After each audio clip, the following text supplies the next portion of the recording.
I think. Okay, looks like we are live streaming on the YouTube now. So, hello everyone. Welcome to Worldscope Mundane Astrology discussion.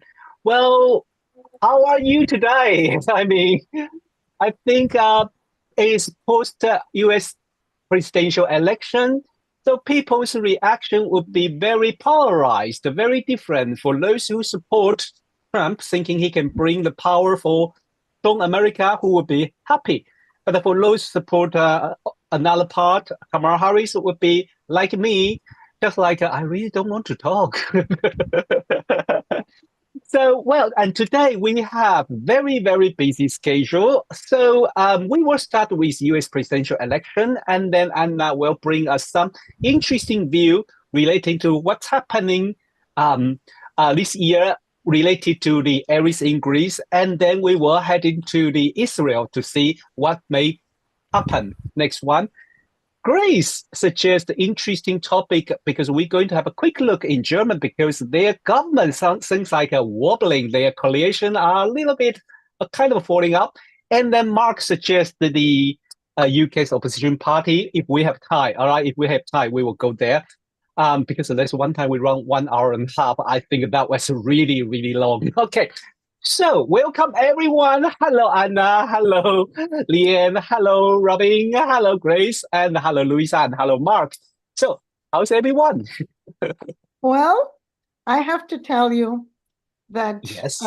although I didn't want to think about it, I'm not Yes. surprised with Trump's victory. Okay. People vote out of fear, Mm-hmm.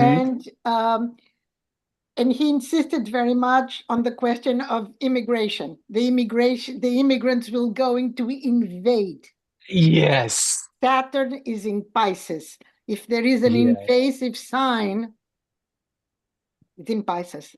The last time he was elected, he touched on the same subject, Mm-hmm. and Saturn was in Sagittarius, which is also expensive. So Mm-hmm. it's the fear of invasion. I think it played a great deal in this election. Yes. The That's the true. the sign Saturn is in. Oh, besides all the other stuff, you know. Yeah. Well, I agree. These kind of I mean, we have to admit a lot of people are scared. A lot, not only in the United States. I think even in all around the world, even in Europe, we can see. A couple of days ago, I discussed with Lian. We're talking about this kind of building wall. Building the wall, and even in Europe, the Schengen area are kind of I don't know. They start to bring back to the border control and checkpoints. So you can see that kind of a fear is rising up, and then some people choose out of fear. That is understandable. That is understandable. Yeah. Any other view or want to sharing? I wonder only this. Yes, Nando. Um, I really did not see fear, although Uh-huh. psychology and psychoanalysis has explained that sometimes one emotion comes out as masked as other. Sometimes we seems to be afraid, but we are angry, and sometimes whatever. I see a lot of anger. I Mm-hmm. saw a lot of anger. I had American friends from Boston. Louisa knows very well, Massachusetts, JFK land, and people were so angry at both parties, they Mm-hmm. decide not to go to vote.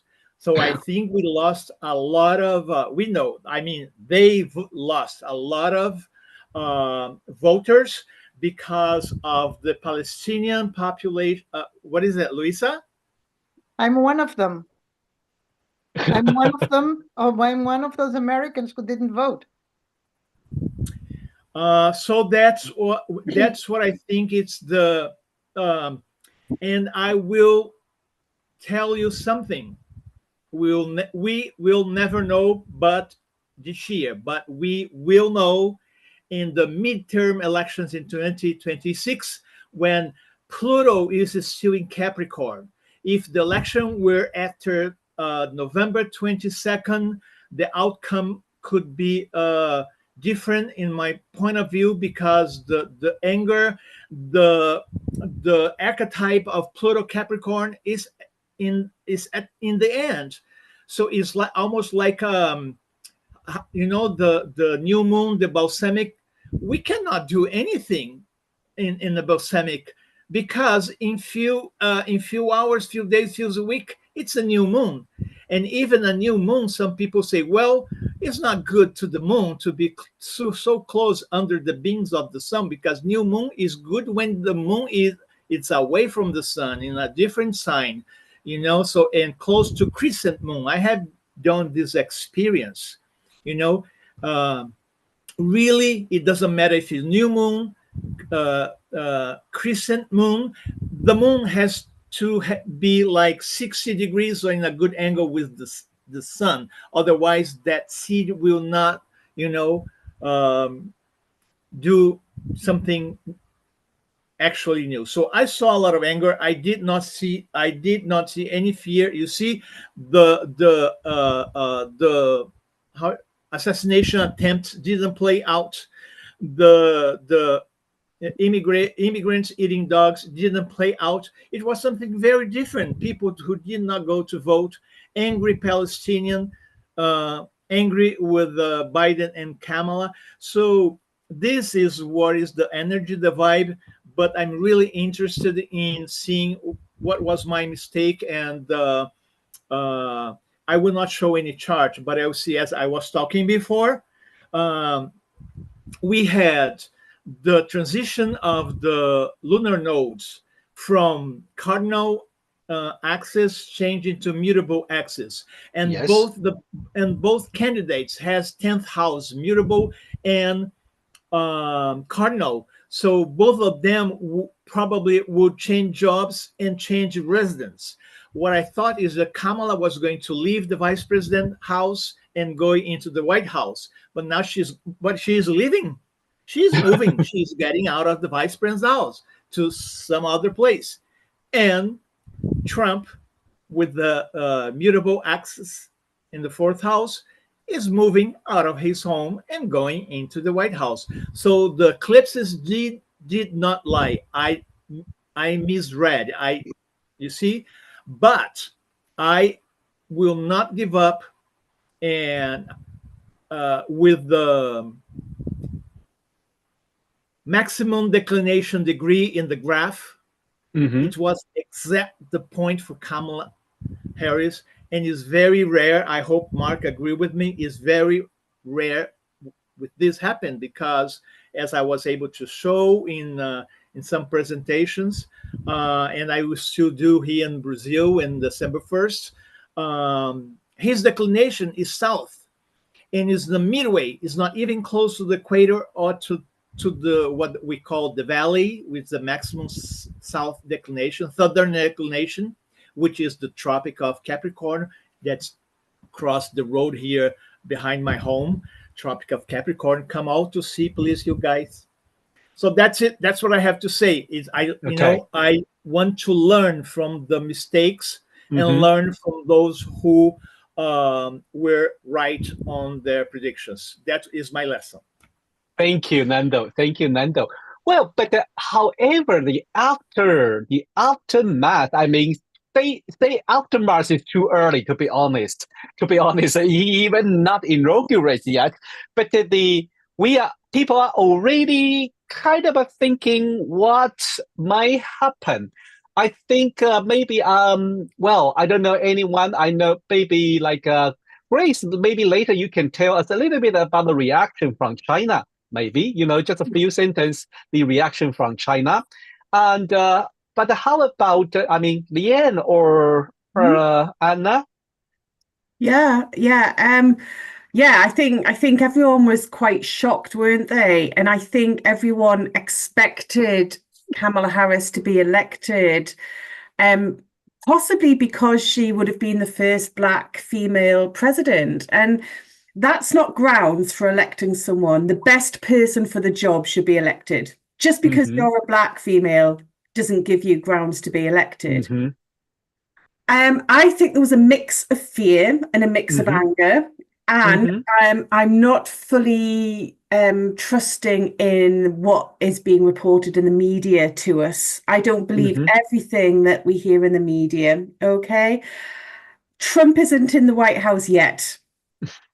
He's not. There's a lot that could play out yet. Okay, and I'll say that. And I still can't get away from Trump's solar return for this year because he has the sun in the 12th house and he's got Neptune in the 10th. And we talked about this in Edinburgh in the summer mark, didn't we? It did not look like a winning solar return. So, Trump is older, and I think this must have taken a toll on him.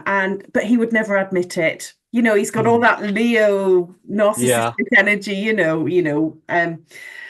So there's a lot to happen yet, but it is what it is. But I do think he played into the Pluto Aquarius age that we're moving into because he has Sun Uranus in his chart. He's a disruptor. But let's not forget, he was elected under the first of these Mars-Pluto oppositions. There's a lot to play out. He was elected under a Scorpio new moon. It's all about power and ruthlessness. But I'm surprised that people aren't talking more about Elon Musk.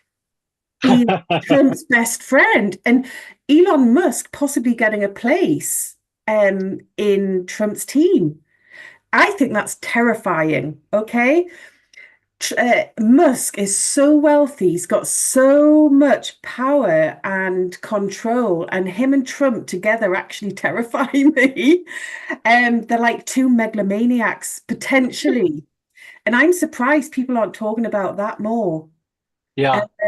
So I think we should watch what happens there. I mean, it could be brilliant for technology innovation, but when two people with so much money and power behind them get together, it's a little bit worrying. It's certainly not about the division of power, is it, to the people, to the community? No, It's about probably two not. very powerful people who have a lot of influence globally being in the White House. So yeah, I think that's going to be really interesting to watch.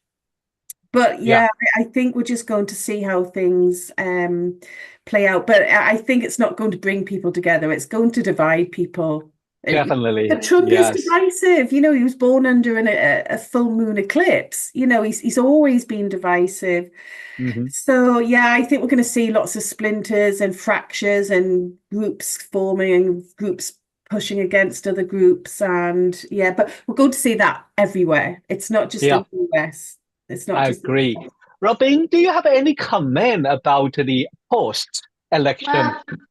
I think that there's a lot going to happen between now and the actual 20th of January. Yeah. I mean, we've got all these retrogrades playing out. We've got Mars going back over his Venus, Saturn. We've got, Jupiter and Mars are not even going to turn direct until February. And we've also got Mercury about to go retrograde. What is that all about? It seems to me that there's a lot of other things going to come to the surface. Okay, thank you, Robin. Mark, any comment? Yeah, pretty similar. I think, as Leanne was saying, I mean, I don't think it's just because Trump has won, I don't think we can assume he's going to be around for a long time necessarily. Quite a few. Honestly, I was thinking the same when Biden was on.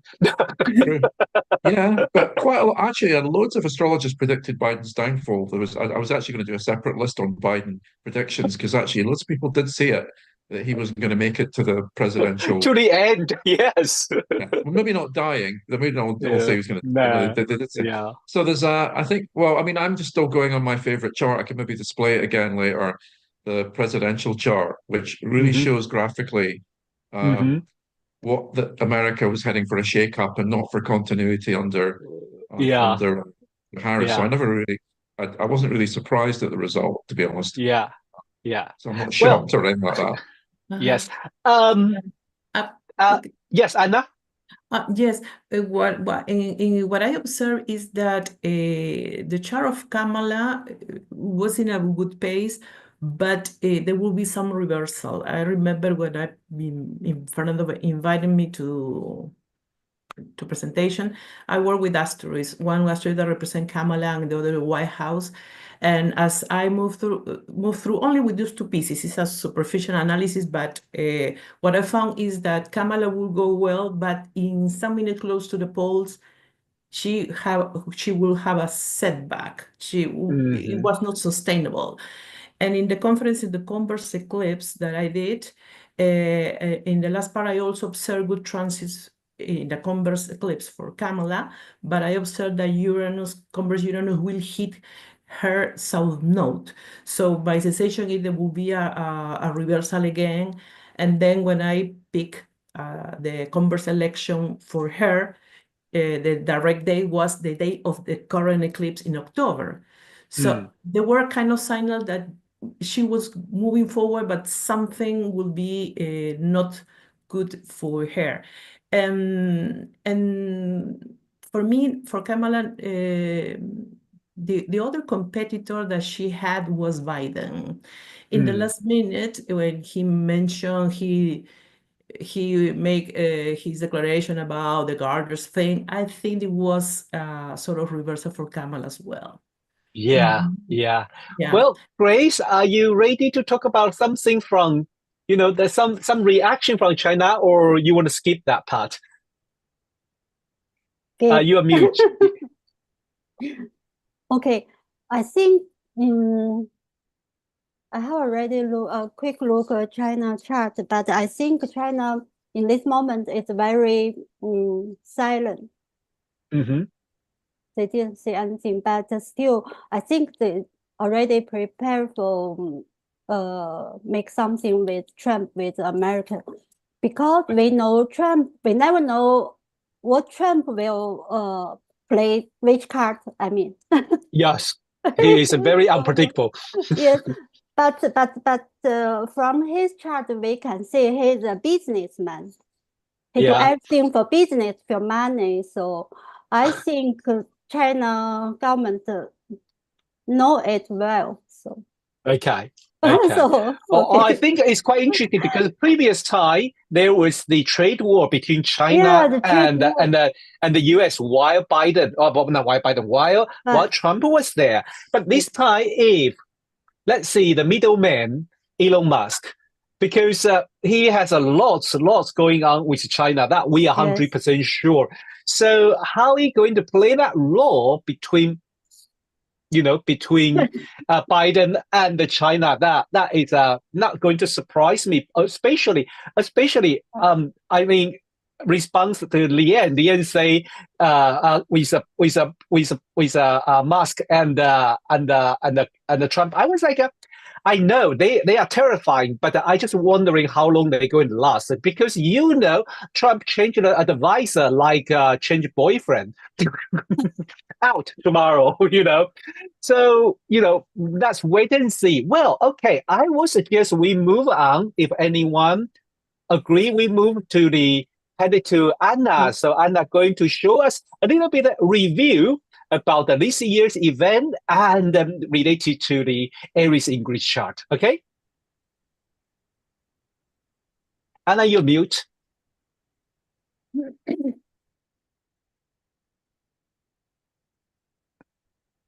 Okay, no worry. You still mute. Now? Okay. Yeah. Oh, okay. Well, I made this presentation and I hope that you enjoy as much as I do. I will focus on what is happening, because it is not over this year. And I want to focus on the Aries ingress, in which it has this opposition of the moon with Pluto and with the contact with the sun. And it's we were mentioned during this year that the presence of women will be relevant. So I made a list of the women that have provided news, not necessarily for good, as Dina Boluarte, the president of Peru, on the Rollegat case, Marina Correa Machado's opening of Maduro, Claudia Sheinbaum becomes president of Mexico, Kamala Harris, Trong Mai Lang, a Vietnamese billionaire, condemned to death, Begoña Gómez, the wife of the Spanish Prime Minister of Spain, a leg of corruption. Taylor Swift shows in Vienna cancelled. The conjoined twin Abby Hensel was married, and Madonna and the Massive Free concert in Brazil. So most of them had an opposition. I mean, they were prominent, but they have an opposition to the forces, to the power forces. In the different fields, they were prevalent. And regardless the solar eclipse during these years, the one that happened in April, I'm only focusing on the solar eclipses, the one that happens in April and in October, have some particular traits. The exact degree of the eclipse had a special guest. In the first case, the degree was in contact with Chiron, degree and minute. And in October, it had the same degree, Lilith has the same degree of the eclipse. The eclipses corresponded to Aries and Libra, the confrontation and the harmony. And the first eclipse was held with Pluto in Aquarius, and the second with Pluto in Capricorn. And the first eclipse had only one retrograde, and the second one had 5 retrogrades, including Chiron. So the first one, if we cast the eclipse for Greenwich, we can see that the 7th house is the one that holds the degree of the eclipse. It is like all the force, all the energy of Aries is against the other. And we can see some examples very close to the date of the eclipse. The eruption of the house of Dina Boluarte in Peru, when the police went straight the raid, and the embassy in Ecuador, the embassy of Mexico in Ecuador is also a factor that was relevant during this time. So those are kind of minimum examples of that eclipse. The second one was the 6th house that has to do with afflictions to health, was very populated by the planets and in the sign of Libra. And the topic that most appear was with Lilith and Mercury together, so it invokes the topic of abortion, the right to abortion. And during those days close to the eclipse, we have some news about the impact of abortion in the US election and how abortion rights could play a pivotal role in the election. So it is like we confirm somehow what we were talking during this year. Okay, but the Aries ingress also had another component what I would like to highlight. The presence of Mars in Aquarius means that Mars is very energetic and worldwide, so to speak, because Aquarius is all the humankind. And also pay attention that Mercury in Aries, which is the war that is aggressive, retrograde, but in Aries, at the end, very close to Chiron. So it is like a conversation that is rude, frontal, impulsive, moving back and forth, and the intention is to hurt. No, or has to do with hurts and healing, whatever, but Chiron is hurt and healers. And also we can check the bottom of the chart. We have Uranus in the 4th house, very close to Jupiter. So the exacerbation in many territories will be a key characteristic of this year. So we have this, the worldwide, we have 64 countries with elections. Practically half of the world were worried or trying to elect the best option for their country. So we have 64 countries, and some of them are much more relevant in the worldwide context. No? So we have a very interesting year. Some elections were with Pluto in Aquarius, some of them with Pluto in Capricorn, and we're still in the process of the last part of the election to this year. And there were a lot of insults. There was another kind of war in the media, or insults such. And this is the funny part. The Middle East provocation strained the diplomatic relation. Again, this Mars in Aquarius, Mercury in Aries working together. No? Colombia has demanded an apology, and the terrorist murder, which is the typical word. Then Ecuador, you have the dates here. Ecuador's raid on Mexico embassy shocked Latin America, and so there was a claim. And then this is the Wall Street Journal. It's the ignoramus facit, small penises club, Latin American diplomacy devolves into schoolyard taunts. Mexico, Nicaragua cut ties with Ecuador after embassy raid. Then Netanyahu trades insults with Colombian president over the Gaza war. Then Nicolás Maduro insulted Javier Milei and linking him to a plan to boycott elections in Venezuela. Venezuela cuts ties with 7 Latin American states over controversial elections. El burro sabe más que Maduro. A donkey knows more than Maduro. That's what Elon Musk said about Maduro in X. And then Maduro attacks El Salvador president and insults Elon Musk, Milei, Bolsonaro, former president of Brazil, and Noboa, current president of Ecuador.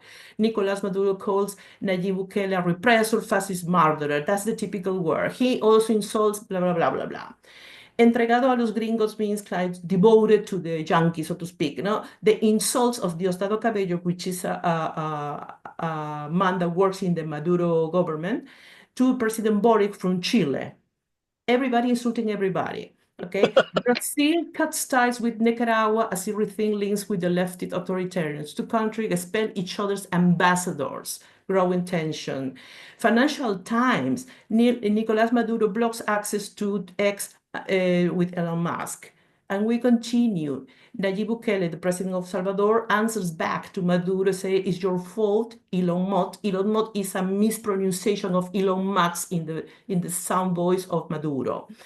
Escarbado is a product. Nicolás Maduro insults against the president of Luis Abinader, which is the president of Dominican Republic. Nicolás Maduro asks the spirit of Diego Maradona to scare Javier Milei away from not let him sleep, pull his legs. Nicaragua breaks diplomatic ties with Israel, called fascist, genocidal, etc. Then this is Mexico, Claudia Sheinbaum. The 500-year-old reason Mexico did not invite the King of Spain to the president inauguration. Rift between Mexico and Spain after the King Felipe VI not invited to Sheinbaum's inauguration. Why? Because Claudia Sheinbaum did not invite the King to the presidential inauguration in Mexico for not answering about the grievance of the conquest that happened 500 years ago. Remember that the eclipse in October has 5 retrogrades. Okay, so everybody is insulting everybody. No? Then Trump doubles back on insults, mockery, attack on Harris. Trump more than ever mixes anger, fear, and insult for still supporters, say researchers. And Canada and India. How did a killing of the Sikh temple lead to Canada and India spelling each other's diplomats? How relationship between India and Canada hit rock bottom? And Peru's president has an approval of 5%. And Dina Boluarte is insulted and she receives X wherever she goes. She doesn't want to appear in ceremonies. Presidente Boluarte is received among insults in Chosica, which is a place close to Lima, and the citizens call her murderer. And the comedian described Puerto Rico as a floating island of garbage. And by this suggests Trump supporters are garbage, Pluto, garbage, etc. And the angry crowds throw mud in Valencia. Angry crowds throw mud and shout insults at the Spanish kings. And again, murderers. King and Queen of Spain insulted and painted with mud by angry mobs in flood-hit areas. So a lot of confrontation wherever we go. Okay, so after seeing all those headlines, next weekend in Peru, we have the Leaders Summit in APEC. APEC is the Asia-Pacific Economic Commission, in which holds 21 economies. These are the countries that belong to APEC. John Biden confirmed that he will visit Lima. President Xi Jinping from China will also visit, because he will also inaugurate the mega port in Shanghai. So and the CEO of TikTok will also visit, and will be a lot of presidents coming here. The last time that APEC was held in Lima was in 2016, and in that time many presidents came, also Barack Obama at that time, and Mark Zuckerberg as well. Putin also came here, but I don't know if this time he would come. So we have the next weekend, we will have a lot of things going on here in Lima as well. But coming up, this year has not ended yet. So we have the next Capricorn ingress, in which we will have the Moon opposition Saturn, Mars opposition Pluto, Chiron opposition Lilith, and Mars passes by a square to the degree of the solar eclipse in April, and Chiron passes with the same degree of the April solar eclipse by conjunction. And in the first quarter of the next year, there will be inauguration of the government of Venezuela, US, and Uruguay. So we will have a lot to talk in the upcoming months. Thank you. Wow, Anna. I take my hat off. You speak so fast. I know you try to save time for everyone else. But that is so funny. I agree with you. When I start to see those insulting argument, it's like what? The kids arguing on the playground rather than diplomat discussion. It's like you insult me, I insult you back, and then I don't know. But that is a very interesting part. Thank you, Anna, for bring all this interesting review of this year. Yes, Anna? Yes, was amazing. Nicolas Maduro asked the spirit of Maradona to scare Javier Milei by pulling his legs. No, that's yeah. And I think that as Neptune is getting closer to the sun, we will see the sky. Well, insults have been every year. There are books in Amazon about the insults of Trump, Biden, or Obama. Yeah, it's typical. It's not something new. But I think that the Sun Neptune is making the leaders to be out of bounds, literally speaking, and they lose control and they say whatever they want. So this collection of insults has been a lot of information that we absorb little by little this year. Yeah, Nando just say, is Neptune also a mud cake fight game? Well, could be, Saturn in Pisces, mud fight. Yeah, So any comment? Well, Anna has done a very amazing presentation. Thank you. So now we switch our focus to Israel, because even though to be honest, even we are focused on the US presidential election last week, but we can still see Netanyahu is not quiet. He was very busy, very active during that time. Everyone's focused on somewhere else. So, Leanne, what's the news? Can you make me co-host, Rod? Yeah, you are. Oh, brilliant. Okay. I'll just share my screen, because I think we've all been so caught up in what's been going on with the US elections. Let me just do this. Only 2 slides? Yeah, that's all you I need. disappoint me. That's all we need. So yeah, I just wanted to mention Israel briefly. Like I say, we all got sucked into the US elections, didn't we? But on the 5th of November, Netanyahu sacked his defense minister, and the people started rioting in Israel. We can see the news clip of it there. And that was just as Mars moved into the fire of Leo. And just look at that picture. It's full of fire. Netanyahu fires the defense minister, and then people take to the streets protesting. And months ago in a talk, and I can't remember which one it was, I said that the Israeli people might start revolting when Mars entered Leo and headed towards the Israel moon, which we can see there, which is at 4 of Leo. And Mars, of course, is going to make 3 passes of that moon, which I'll look at in the next slide. And I had a little rethink about the Israel chart, because I've used an Israel chart with the ascendant at I think 23 Libra. So I just went back and checked.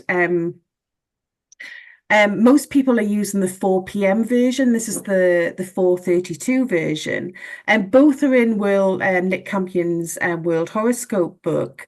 But essentially, the Jewish leaders arranged a meeting to proclaim the independence, and that in Tel Aviv, and that started at 4 o'clock. Okay. But it was actually announced by the Prime Minister in 1948, David Ben-Gurion. I'm not sure how to pronounce that. He concluded the meeting finished at 1632 when he said Israel had been born. Yeah, Louisa, do you just want to speak up? Yeah, he not just fired the minister, but replaced with the foreign affairs minister, which is even in the far, far right.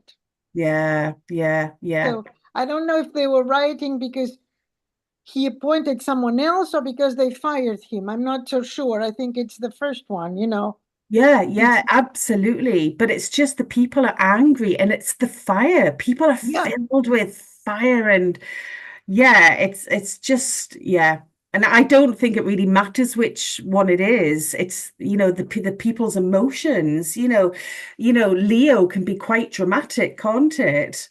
And I've been hearing from there more voices saying if you can find every single Hamas person, and if you have destroyed every single building, or at least 70%, why haven't you found the hostages?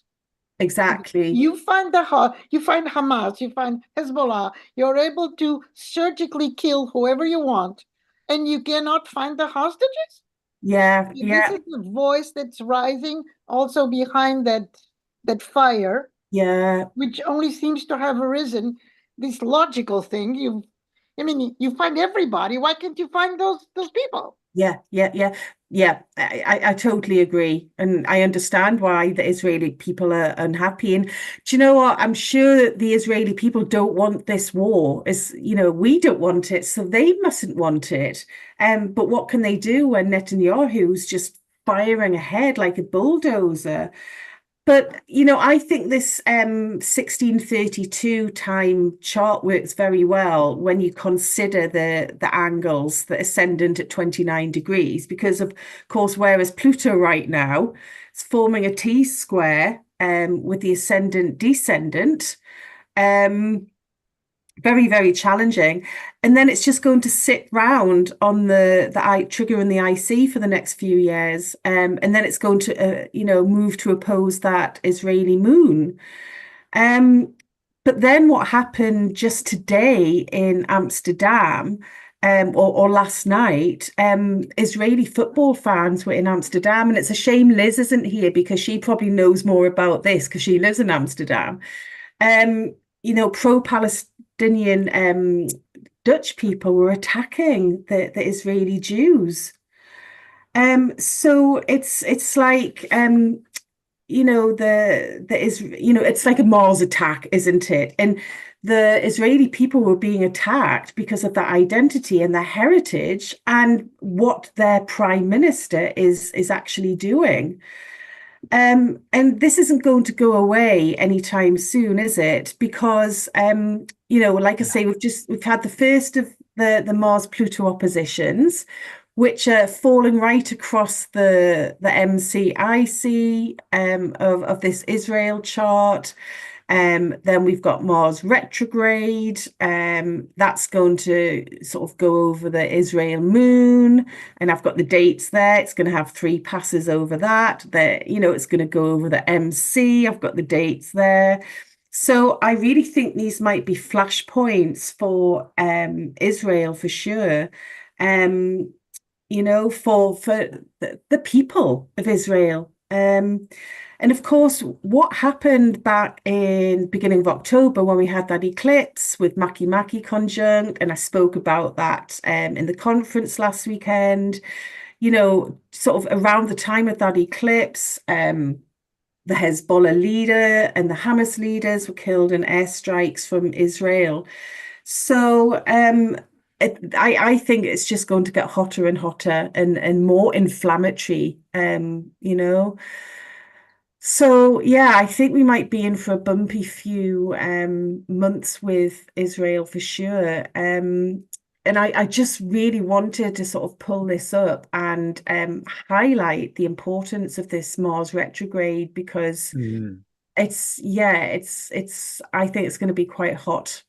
And of course, it's going to go back into Cancer. It's going to trigger that 29th anaretic degree of Cancer, you know, opposite the Capricorn 29th degree.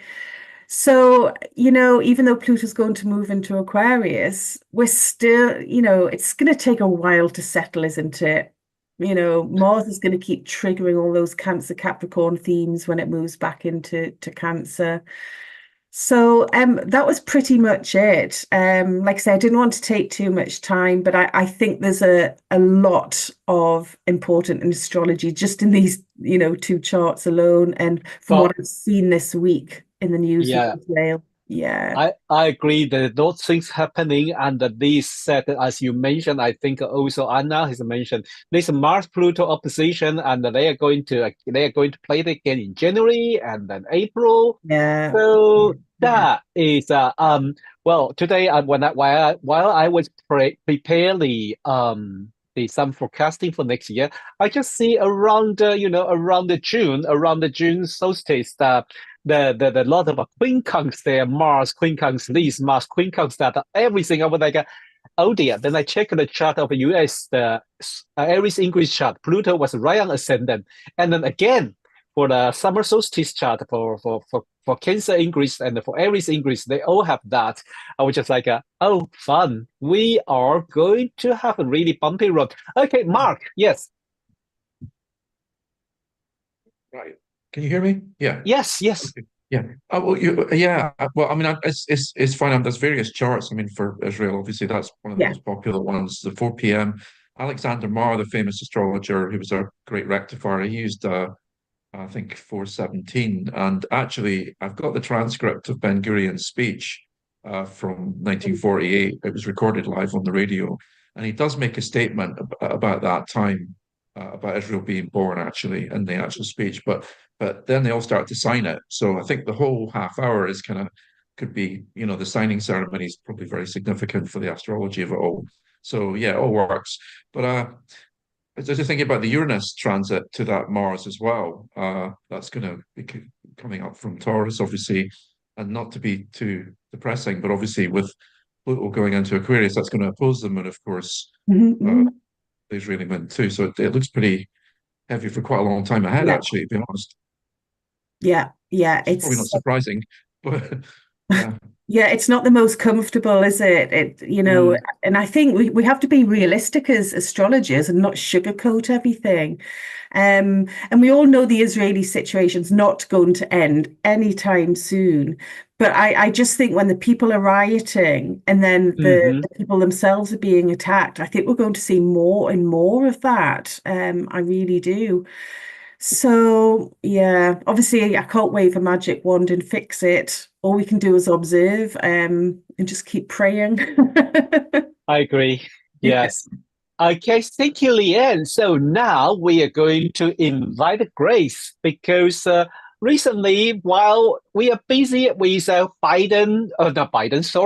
Trump or Harris, well, German has a big problem now, isn't it? So, Grace, do you mind to share with us? And you can put your slides on. Could you tell us what's happening now? You are mute. Okay. And now? Yes, we can hear you now. Okay. Can you see my... Yes, we can see your chart. Screen. Yeah, chart. Okay. I have only 3 seconds. In this moment in Germany, you know, it's like economy crisis, but something everything happens so quickly. I mean, we cannot see the government or the counselor try to how to say it, cater to Trump's government, but it's just a few hours after Trump's election victory, and he fires his finance minister, and he said he has no more trust in finance minister. Yeah, yes. So I think everybody knows this is not 1 day or 2 days happen. The economy is going down. But you know, we are astrology, so we cannot say something like trying to do something with Trump government or something else. But from the chart, we still can see. So first, I want to share. And one moment.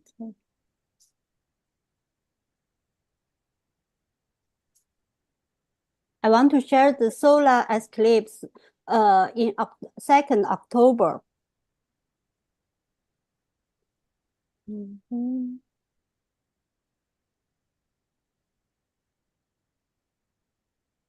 Yes, we see this chart. Yes. You can see all the. Yeah, we can see it. Okay. The solar eclipse in 5th house conjunct Mercury, and Mars in Cancer in the second house. Second house is more like finance, economy, or the country resource. And the Mars squared the solar eclipse. Mars, Venus, and Saturn formed a grand trine. It's more like the things very easy to happen, and the people cannot see cannot see the government or the counselor. The sun is the counselor, so he has lucky, but still he can do something very easy. I mean, and Mars. One moment. Oh, yes. But how can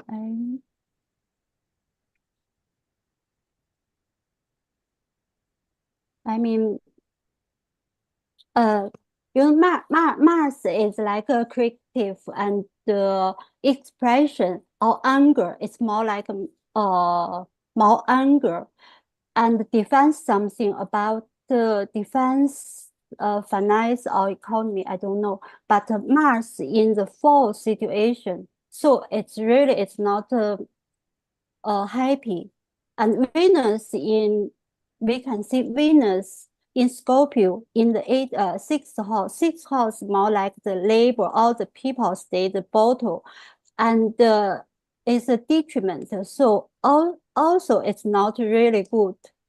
And in the meantime,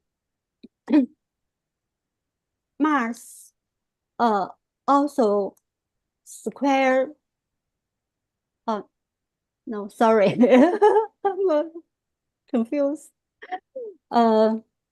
Venus set square with Neptune, so I think it's more like a crisis, or the people have a lot of disappointment, or something is losing.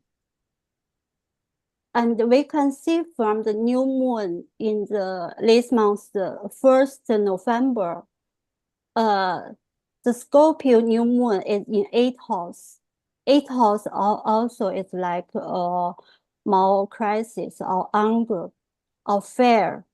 And there are 2 cats, Mercury, Mars, Uranus, and Neptune formed cat. And in the other side, the second is by Mercury, Mars, Neptune, and Pluto.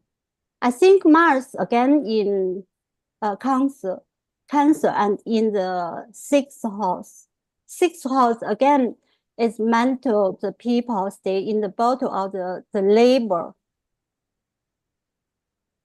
but still Mars is the ruler in this chart, the ruler of the second house. Second house, again, something about finance, about the finance minister.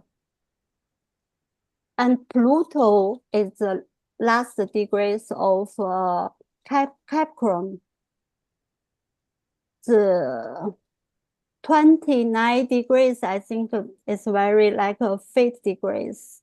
And the German government is called traffic. You know, so long, since 4 years ago, German government is called the traffic light. It's like red, green, and yellow, and the people said the traffic light have to stop, have to go out, and just after a few hours, Trump election victory, and the councillor said, "Okay, we stop the traffic light," and he fired the finance minister.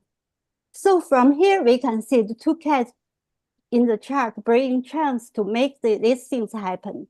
And very quickly, it's really not normal. And it's really also, it's not like German.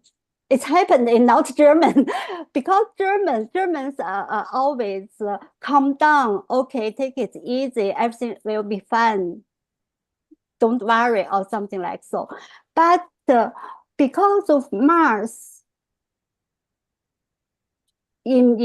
because Mars in Cancer and bring a lot of fear, bring a lot of anger, also bring a lot of activity to make things happen. And Scorpio new moon in 8th house, it's also like a safe economy or inflation. I think inflation crisis, maybe. I don't know, but Mars in Cancer is really bring a lot of great fear for about not only the labor, also about the people's daily life. You know, the daily life, daily finance, what we spend. And again, I want to talk about Pluto. Pluto is completing a 16 years transit of Capricorn. So I think it's one moment. Collective structure is a determinate. Okay, so and the last page, I just want to show the Capricorn ingress. So we can see here a lot of challenges. So the things maybe will going, how to say, very difficult, and a lot of challenge, very difficult, and I think it will going worse. Sounds like you're going to cry. You sound like you're going to cry. No, I just want to see. I just want to see. So, how to say it? Okay, flash here. You know, as a astrologer, we shouldn't say, okay, the government trying to doing something to hide something, but still, yes, but still, I want to see it's Pluto in Capricorn, and after retrograde, it's more like the things after summit 发酵掩埋 summit. Okay, yeah. And ferment, and now it's everything is dragged up. I just want to see this. Yeah. Thank you, Grace. That is a very interesting topic because we know that was a similar time when Trump was announced elected, kind of, and then the German was say 4 minutes just resigned, and after Mr. Scholz just fired the financial minister, and the 4th of them just walk away.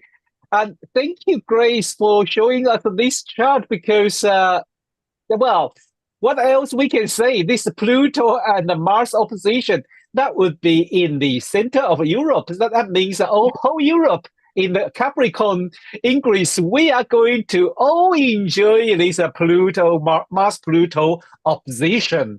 And then, as I say, remember I say in the Aries ingress chart, that is going to US. Yes. I think the fire start from here. Yes. And then burn across the Atlantic. And then what kind of fire? I mean, well, that could be, although the winter is on the doorstep, but we already expecting some, some challenge there. And then, we don't know. We really don't know what we're going to experience this winter. Are we going to have another few, price going up? Yeah. Or something else surprise us? So thank you, Grace. Any comment?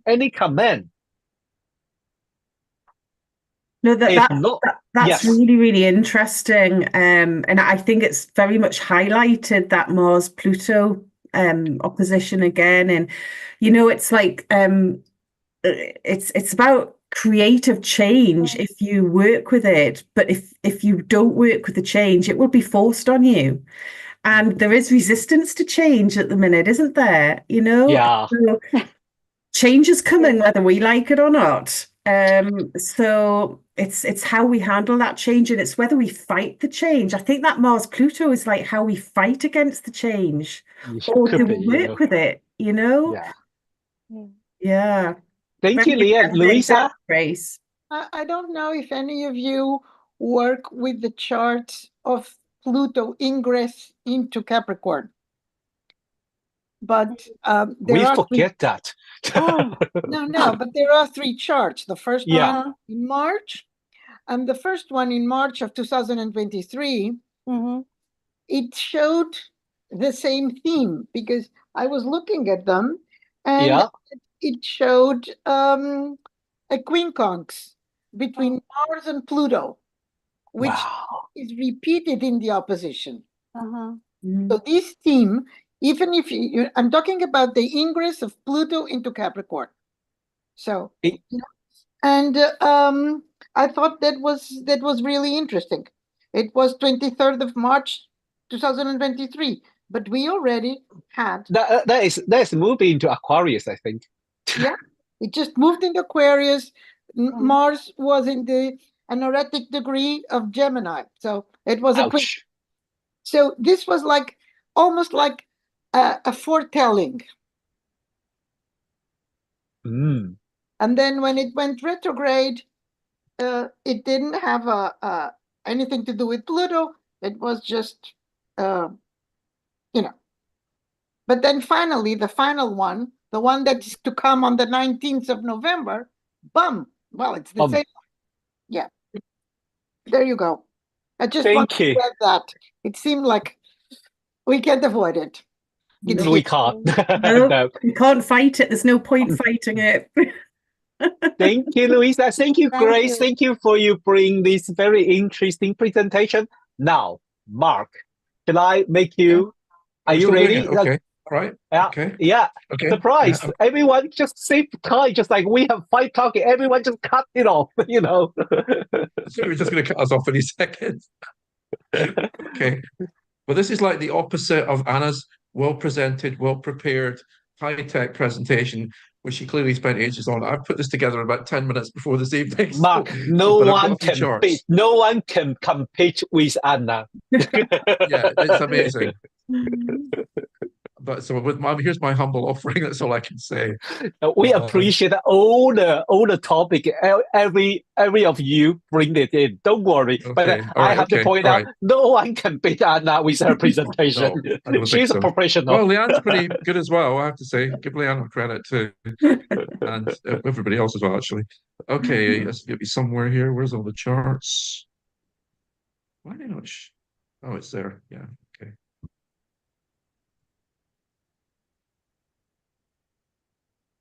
Here we are. Yes. Yeah. Okay. I'll just start with the first one. Yeah. So, Kemi Badenoch, or Badenoch, I probably got that wrong, the new Conservative Party leader. So this is now interesting because the Conservative Party in the UK, which was well and truly trounced at the last general election by the Labour Party, and well, by everybody else really, after 14 years in power, have now elected a new leader. They had Rishi Sunak, who was the previous leader, running as a kind of caretaker, and she just recently won the leadership. I mean, it's interesting that now the Conservative Party have now elected their fourth female leader. So the Labour Party is supposed to be the progressive party and gender diversity and stuff, but it's actually the Conservatives that have elected their fourth female leader, which is, yeah, interesting. And she's also, of course, the second person of colour to be actually leader of a UK, well, of a UK national political party, and of course, a Conservative Party leader in a row, because of course, Rishi Sunak was of Indian origin, Kemi Badenoch is of Nigerian origin. Well, she was born in the UK. Her mother had flown her over to beat the immigration laws, apparently, in the UK, and actually make sure she was born in the UK before the immigration law changed. She grew up from quite middle-class parents. Her mother was a trained physiologist, I think, father a GP, later a publisher. She grew up a lot of her youth in partly in Nigeria, but also in America, where her mother later went as well. But she grew up in Nigeria. She apparently said that was quite, even though they were quite middle-class family, she said it was quite tough. I mean, even middle-class families there were struggling sometimes without running water or electricity and stuff. So it was quite a tough childhood, she was supposedly reported. Came to the UK eventually through a friend of her mother's, I think, came back because she was living in Nigeria. And yeah, eventually studied law, did IT, went on to various IT consultancy stuff, and then later worked for, I think, the Bank of Scotland as well, in terms of doing that. And had quite a career in with various former Conservative leaders, because there's been quite a few Conservative leaders lately. As we know, they've been rotating their leadership quite a lot. So she came in first under Boris Johnson and eventually resigned from his government for reasons of kind of general disagreements with Johnson on a number of reasons. Was later invited back in by Liz Truss, who, of course, as we know, didn't last very long, and then later served under Rishi Sunak as trade. I think trade. She was a qualities minister under Johnson. Later became a trade minister, I think, and trade and finance was a lot of her background. Anyway, she's a Sun Cap. We haven't got a time chart for her, by the way, I should say. She's a Sun Capricorn with a Mercury on the world degree of zero Capricorn. It's an out of bounds Mercury she's got, and her charts. Yeah, she's obviously got quite an interesting connection there with the Jupiter and Mars. She's got this. What else she's got going on? Yeah, of course, the Cancerian moon. So it's possibly, yes, well, it is a full moon chart. Don't know the exact time, but it's obviously a full moon. So she's got that polarity going on with Cancer and Capricorn, which is interesting. I mean, she's known as fairly, I think it'd be fair to say her reputation is fairly formidable.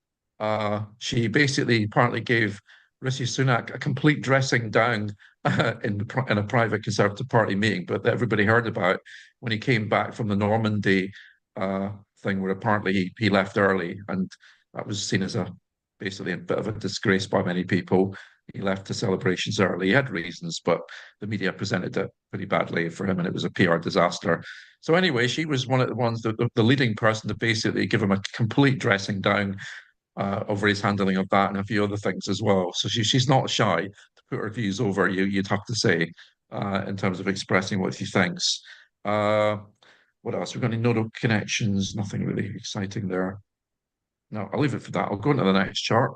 So she is another one of these things going on at the time of her election. This is her election, not a general election, but just her election as leader. So nicely enough, Mercury the messenger, bringing her the good news, was on her natal Uranus at that point. I'm not sure how surprised she really was, because she was generally the favourite to be elected the leader. She was, both her and Jendrik were both on the right, but she was generally seen as perhaps, yeah, probably the membership's favourite. The Conservative membership are famously more to the right than the kind of parliamentary party. So of all the candidates that were whittled down, we ended up with the two most probably right-wing candidates, and now we've got. Now, some of the thinking of that maybe in the party was that they would have someone that could fight the Reform Party under Nigel Farage and take some of that right of centre ground off them. Other centrists who were trying to take the centre ground seem to have got knocked out. Anyway, so yeah, in terms of when she was elected, I haven't had to look at this for much, but let's see. Yeah, going through her she's just passed her Uranus opposition. Significant time, obviously, for her. It's a wee bit past that, but not too far. So we got, pick this up. These are not angles, so I shouldn't get too excited here. Yeah,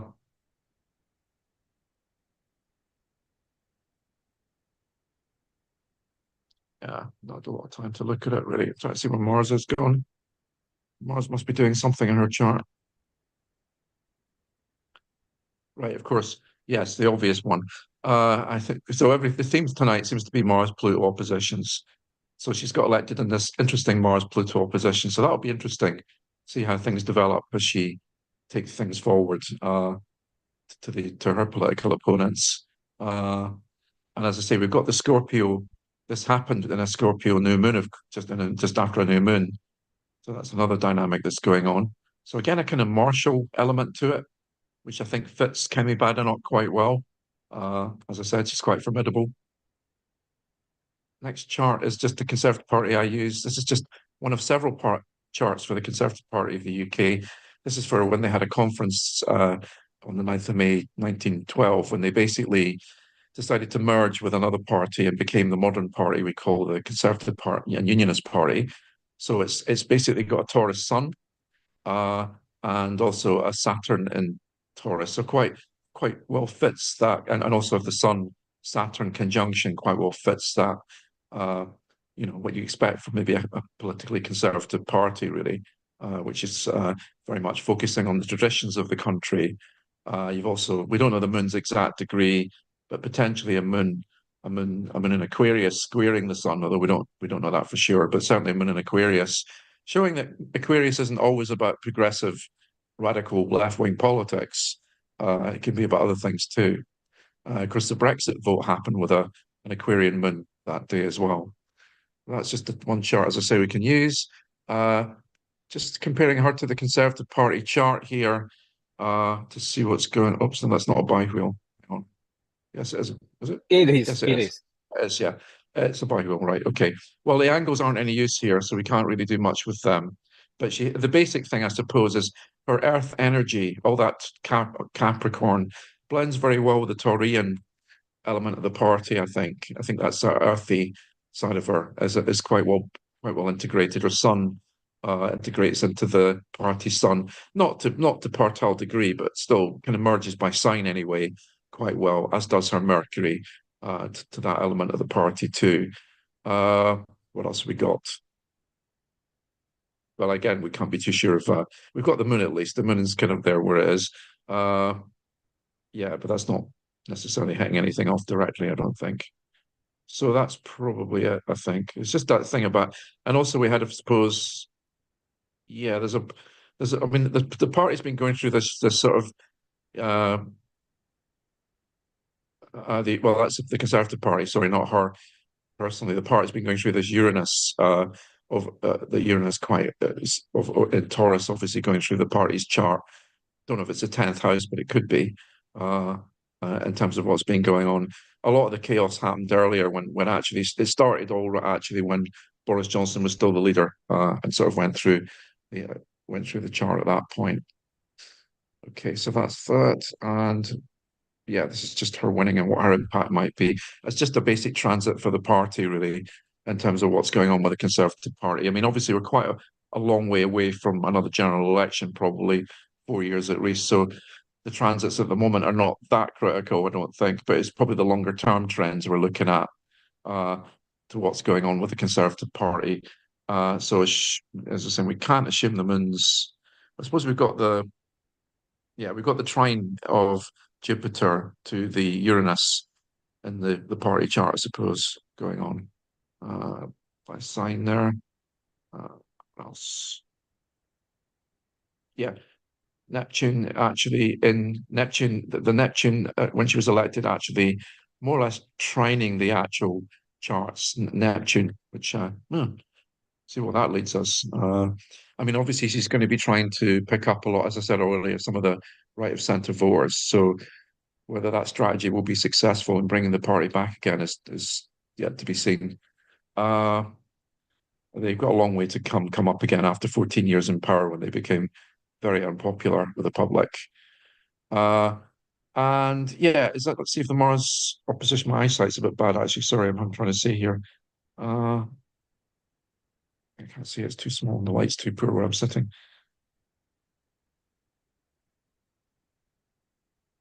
Yeah, I can't actually make it out actually, it's not clear enough. So I mean, we've just got the sun basically broadly opposing the sun of the party when she was elected. So that Scorpio energy kind of opposing the Taurus. So there's a bit more of a kind of a oppositional side to maybe the party's energies to some extent. I mean, the moon's opposing the Saturn in the party chart as well. So maybe some issues there. I mean, she'll have problems because a lot of the party are a lot more to the left than she is. And she's been noted, for example, in making trans comments about gender change and stuff like that and challenging what she called the woke agenda. So that's going to be pretty controversial, some of that, or at least it has been, I think. But it'll be interesting to see how she plays. She's had her first Prime Minister's Question time, in which I think she performed quite well, relatively speaking. So we'll see how it goes, I guess, with her. It's a bit of an untested territory. And I missed that her election is kind of, how did I miss that? Squaring the nodes. So that's going to be an interesting dynamic time, I think. We're doing that. So that gives a quality of her leadership, perhaps, which will be, as I said, quite dynamic, but also quite contentious, maybe quite not scared to basically raise the hackles of controversial issues. Yeah, that was another transit going on at the time. So, well, thank you, Mark. We sorry, have that was a bit of a. Leanne and Leanne and Louisa can't wait to make a comment. Should we start with Leanne? I couldn't see. I can't even see. I think I need glasses. Hi, Rod. Thank you. Thanks, Mark. That's really interesting because I haven't had time to look at her chart yet. But what really jumps out at me is her Sun-Moon opposition falls right across the UK 1801. Oh, good point. MCIC, and it's, her sun falls on the UK 1801 sun. So she will certainly resonate with the 18 the UK chart. How much change that brings, I don't know, but she will certainly resonate with the fundamental energy of the UK. So yeah, it's going to be interesting because she is quite right wing and she is very outspoken. And like you, I did watch the PM question time, and I think she did quite well, to be honest. I really think she held herself quite well. So it's going to be interesting, but she's got a long road ahead. Yeah, she has a long road ahead. Yeah. Louisa. Yeah, I just wanted to remind Anna to get her on her list of women. Yeah. What list? I can't find the thing to put my hand up. Oh. Where is it? It's disappeared. Can I just make a couple of comments? Don't worry, Robin. Yeah, I noticed the Sun Moon being in the same signs as the 1801 chart. The one thing I thought about her appointment, which I got, was announced at 11:10 on the 2nd of November. Oh, I'll write that down. So it gives the 26 Sag ascendant. The one thing I noticed was that she did come in just after a new moon, as opposed to Starmer, who came in the dark of the moon before the new moon. Starmer won't survive more than a year, probably less, as PM. I love your predictions, Robin. I agree, Robin. Yeah. You never That's a hold back. prediction I'm making now. Kemi Badenoch will last, to a certain extent, she'll last a bit longer, as long as the World Economic Forum Young Leaders Program continues, which will not continue for more than another year or two, by which time all the main governments will be disbanded. So that'll be really interesting to see how that plays out. Oh, wow. Okay.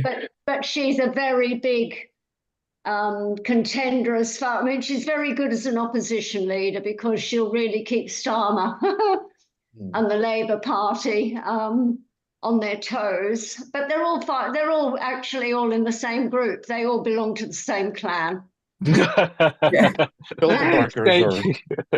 Thank you, Mark. That's why people like Cleverly and what have you haven't got a hope in hell of getting in, really. So, yeah. I think she's a good speaker, but they're all on the same side. So, you know, what's the point? Okay. It's like when you hear people say, talking about the US election, well, they seem evil. I say, well, then some people say always election is choosing one of the least evil. I don't know. It will have different. Some people choose say, no, I'm not going to vote. Some people say, oh, I want to choose the least evil. Anyway, that's different people's belief in different way to express their will to participate in democracy, you know. That's very interesting. Thank you, Mark, and thank you, Robin. Well, you know what? I can't find the thing. Can I just say thank you to everybody? All your presentations have been really good. But I would also like to say thank you, Rod, for the last weekend, which was really fabulous. And thank you to everyone who presented. I am working my way through them. Yeah, me too. And I am already using your Patusa chart. I really like that chart, Mark. Yeah, Pluto opposing Uranus. That's what's going on there. Yeah. I like that. But I just want to say thank you to everyone, because I think you all did an amazing job, and I am working my way through all the recordings. Yeah, so thank you. Thank you, Robin. Thank you. Well, thank you, everyone. I'm surprised we have a 5 topic and we covered it before 9:30 here. Well done, everyone. Well, thank you, everyone. And so, but don't forget, next time we will come back. Let me just check my calendar. Yeah, we will come back. I suggest it's 13th of December, Friday. Again, another Friday 13. Yay! We are going to have a party. But that's because it would be our last Worldscope before the New Year and the Christmas. So, but I think we probably going to miss. There's a big things happen, but I think we will focus on Aries, Capricorn ingress chart, or something related to change of next year. Neptune going to change sign, Saturn going to change sign, Uranus is going to change, Moon is going to change sign. If I hold that as another conference, we're going to earn more money, darling. But I think we will be fine. Just discuss that possibility. You know, those change. What does that mean? You know, bring to our audience. Okay. Well, thanks everyone. Thank you, Anna, for your fascinating, beautiful presentation. Thank you, Leanne, and thank you, Grace, and Mark, for your interesting, and for Robin and Nando and Louisa for your beautiful contribution. And for those who are not here today with us, I'm looking forward to see you next month. All right. Thanks, everyone. Bye-bye. Bye. Bye. Bye. Bye. Let me stop live streaming.